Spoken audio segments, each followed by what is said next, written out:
Amit, now that we're with the focus on cyber resilience is super high, and there is a drastic shift from traditional operations to hybrid work culture, assisting in building cloud and digitization. Is it really important today for a board to really step in and start owning security as a challenge rather than just treating it as an IT problem? That is point number one. And the second one is, um, we see that the budgets around cybersecurity are, of course, increasing with the kind of risk that is being seen across. Having said that, money comes in, but how do we leverage that money in making or building that cyber resilience, which is desired by an organization? What is the perspective that you see in that direction, Amit? Yes, sure.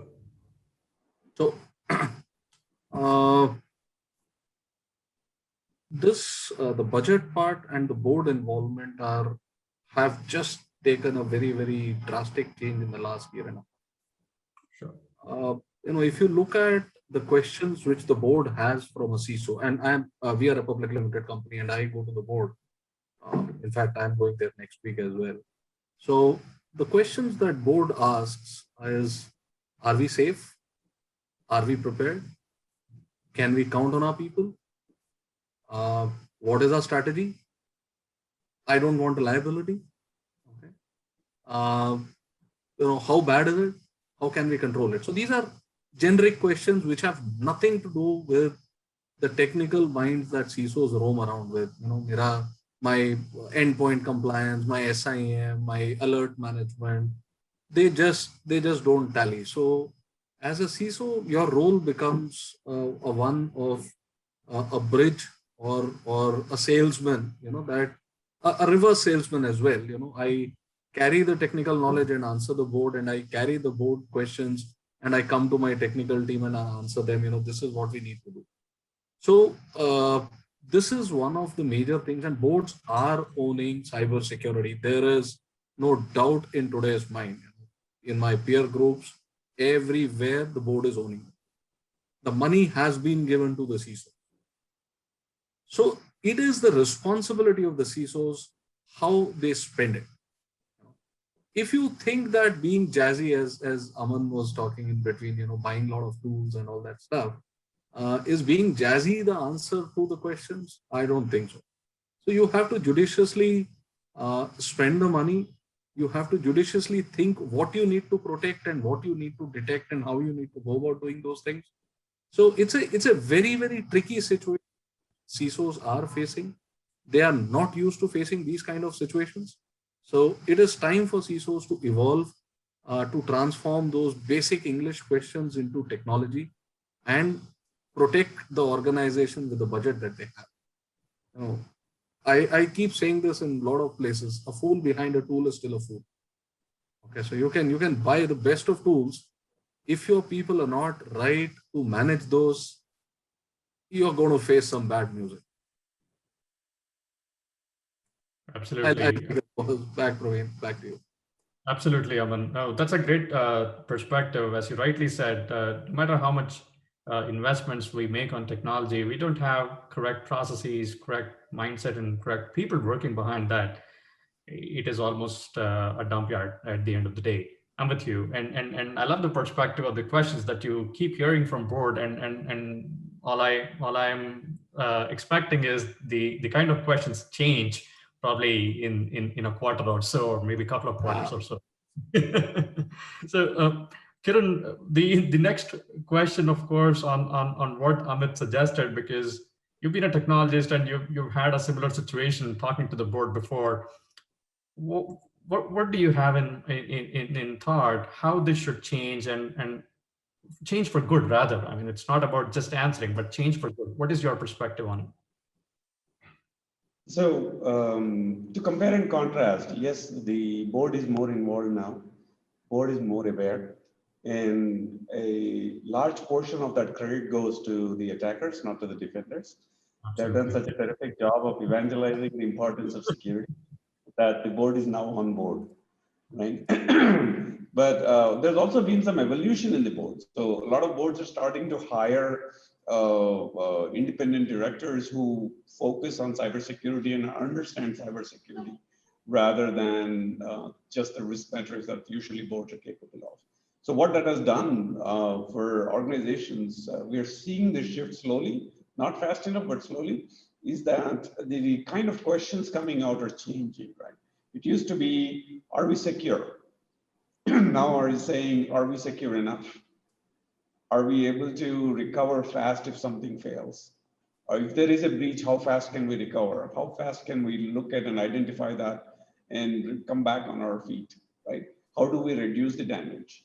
These are the kind of questions we're coming to hear from the boards nowadays, which is refreshing because that means they're starting to understand that, yeah, you can't just throw money at my face and ask me to take care of it. Doesn't work that way. And it's very refreshing that that kind of maturity is coming on board.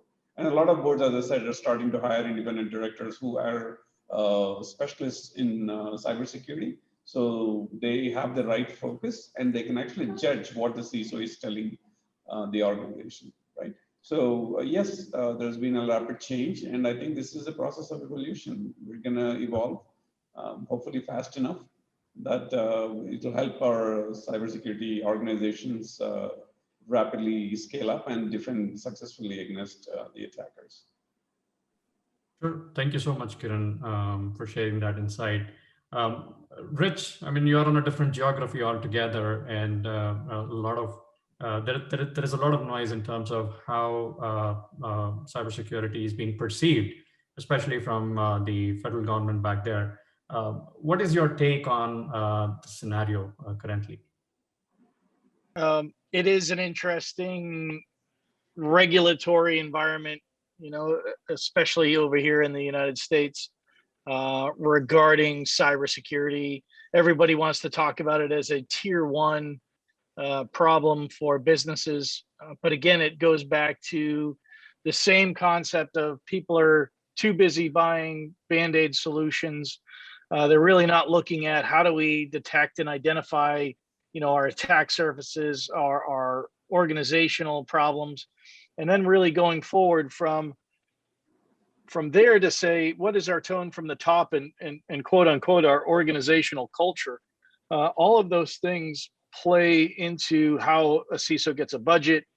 It plays into what the organization will have from a risk appetite perspective.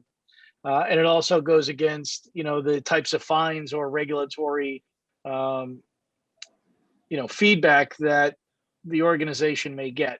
So we're talking about reputational damage. We're talking about fines and regulatory fees. We're talking about loss of business. All of these things come up when, again, management's not involved from the top and the organizational culture is damaged. CISOs are not asking for the right information or the right budgetary data. And basically providing a false sense of security is really where we are today. I think we continue to see attacks being successful. We all shake our heads in the industry and say, how is that possible? Why didn't they have particular checks or balances on their vulnerability management? Or why are they running in legacy mode for the last 15 years? All of these things are applicable, but they're also part of a budget to the organization from technology. And so I think CISOs have to be very discreet on what they're purchasing. They've got to realize, you know, that they probably have to deduplicate some of the protection technologies. And they really have to have a platform that gives them decision structures and some kind of single pane of glass. So I know that's a long statement. You can see I'm a little bit passionate about it because it continues to happen every day. And so I appreciate you guys allowing me to express that. Well, thank you so much, Rich, for bringing that perspective. It is super important on how, as Amit mentioned before, it has to be super pragmatic in terms of how the money has to be spent more wisely, and the direction where the money should go from a CISO's pocket may be more to give that approach of a single pane, which will enable the analyst right sitting behind to take necessary correction actions as quick as possible. Aman, finally to you, with that perspective, of course, you have a different customer base altogether, working from mid-sized to large enterprises. How things are changing from a board mindset and also the investment mindset, how things are going towards? So, Praveen, see, now I guess this more involvement from board side, it started probably from the time when Target got hit. And when they saw C-class executives being fired, now after that, it has become a trend. Whenever the big organizations are getting hit, C-class executives are losing their jobs. So now they are getting, they understand that they are accountable for cybersecurity. It's no more responsibility of the junior staff or junior management. So they have to own it. Secondly, the regulations which are coming in, the way Rich mentioned, the regulations require their involvement on the review basis, on the strategy basis. So they require their concurrence, they require their involvement in all these kind of decision making.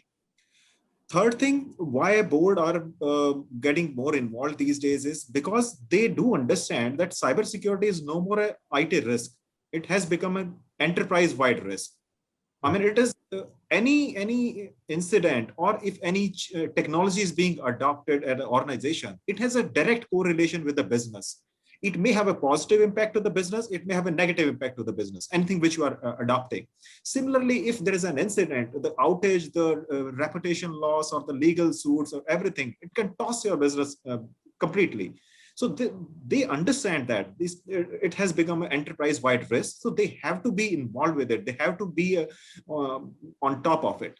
So these things are making them to have a conscious approach. They have aligned the cybersecurity strategy with the enterprise strategy, and then move forward.